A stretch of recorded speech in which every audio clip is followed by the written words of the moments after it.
What is up, guys? It's your boy Rick Kakis, and today it's been quite the weekly reset. A huge amount of players, and dare I say I am one of them, view this reset as a massive disappointment, and the amount of people mad at Bungie on Twitter is growing by the minute.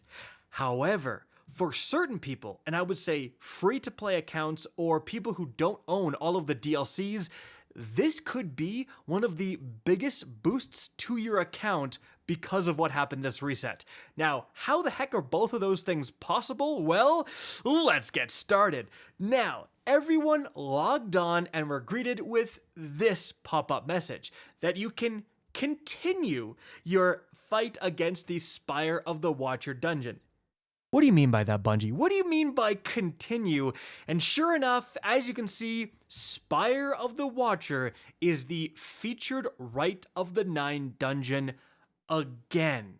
Now, a lot of people were massively disappointed by this. We expected a different dungeon to rotate in every week. I mean, that's how the current dungeon rotation works in-game, right? With all of the legacy dungeons, you have a featured dungeon, and then it rotates to another featured dungeon, and then another featured dungeon, and then after several weeks, it will rotate back to a dungeon. You don't have 3 weeks of one dungeon, and then 3 weeks of another dungeon, right? That's the exact same way how the featured raid system works. It's how the featured Grandmaster system works.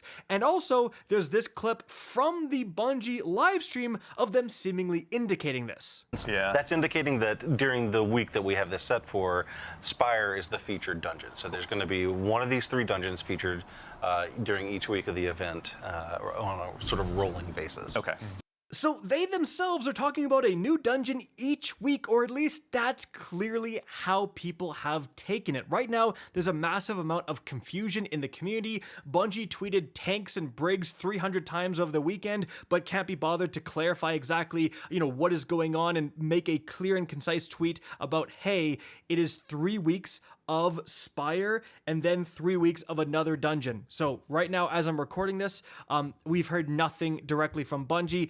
But again, the fact that there's an in-game pop-up that says continue with Spire really would indicate that it's supposed to be Spire. And again, a lot of people were disappointed that it was Spire initially. This is not necessarily a fan-favorite dungeon. So the fact that it's looking like we're going to have 3 weeks of Spire, people are not happy.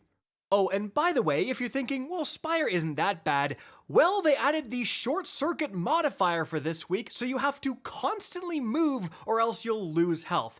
Have fun during the DPSs with that one. But why did I say that for some people, as again, if you do not own every DLC, if you're a free-to-play player, some people are going to have the absolute week of their life? Well, that's because the one thing that did rotate is the quests available at the Emissary.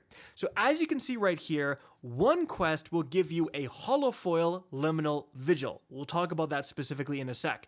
But the other quest will give you a choice of exotics, an exotic choice. Both of these quests, you just need to beat the Spire of the Watcher dungeon on any difficulty. So we just went in on Eternity difficulty, right? We were thinking, do we really need to do Ultimatum? We got a bunch of double perk adepts, last week. So let's just go through this pretty quickly, pretty easily, and get our loot and see what these quests actually reward. And again, we're not even on the easiest difficulty. You can do this on Explore mode, where it literally tells you exactly what the dungeon objectives are, right? So this is extremely accessible to complete, and the rewards will change your account. Potentially. So here's what you actually get after beating every single encounter within the dungeon.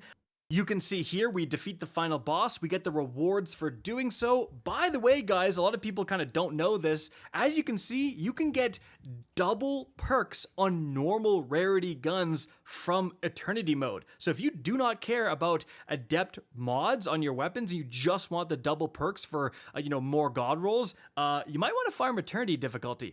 Anyways, guys, the quest will update, and now you have to go back to Eternity and speak with the Emissary. So the first quest is the Elegant Arsenal Liminal Vigil. As you can see right here, it gives you a holofoil liminal vigil, but unfortunately, it has a guaranteed roll. So it's going to come with perpetual motion rangefinder, which I am not super thrilled about. And also it only has 1 row of perks. So pretty disappointing reward there.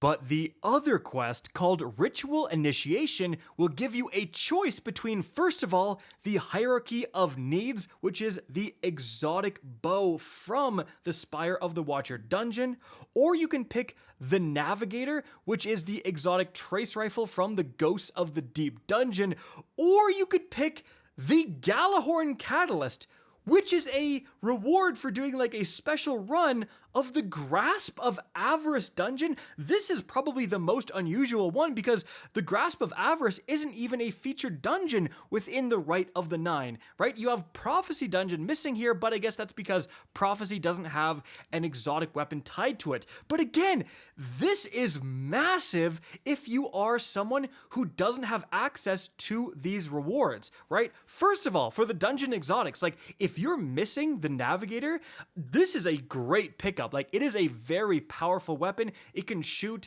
a grapple point, so you can do some crazy stuff with the Navigator. Also, it gives you and nearby allies a guaranteed woven mail for shooting an enemy for like 2 seconds. It's actually kind of insane. Now, the Hierarchy of Needs definitely is not that meta, but again, if you're someone who is like missing that exotic, great that you can pick it up. But the Galahorn Catalyst, dude, Xur sold the Galahorn, gave away the Galahorn to everyone because it was the 10-year anniversary of Xur doing that in Destiny 1, right? If you are someone who does not own the 30th anniversary update, right? You're a free-to-play account and you picked up the Galahorn that day, you can now get the Catalyst for just doing Explore difficulty, the easiest difficulty of Spire of the Watcher this week. Again, this is huge. There are a lot of accounts out there who have the Galahorn because of the Xur thing and don't have access to the Catalyst because they never bought the 30th anniversary update. Now you get the Catalyst, and again, the Catalyst gives it 2 rounds in the mag is a massive increase in power for the Galahorn. So again, most people, everyone who already has this stuff, massively disappointing week. Like everyone feels duped by Bungie. They felt like Bungie did not communicate this properly and no one wanted another week of Spire of the Watcher, right? But if you are someone who is missing out on any of those exotic rewards, definitely it is worth hopping on to do this Ritual Initiation quest because again, especially free-to-play accounts getting that Galahorn Catalyst, it is still an extremely good weapon. It's good 99% of content, and having that second round in the mag, oh my goodness, it is really going to make a difference. And again, Navigator and the other one too, if you're missing that, great time to get it. So there it is, guys. You either are super thrilled because you can get a missing exotic or catalyst this week, or you're massively disappointed and there's basically no in between. But that's what's going on. I hope you guys enjoyed this video and found it informative. If you did, please remember to help me out by simply rating and especially sharing this video. If you guys want to see more Destiny 2 content similar to this, don't be afraid to slap that subscribe button. If you want to get in touch with me and keep up to date with the latest channel activity, the best way is to follow me on Twitter at RickCacus, that is linked in the description down below. Again, I hope you enjoyed the video, and as always, have a good day.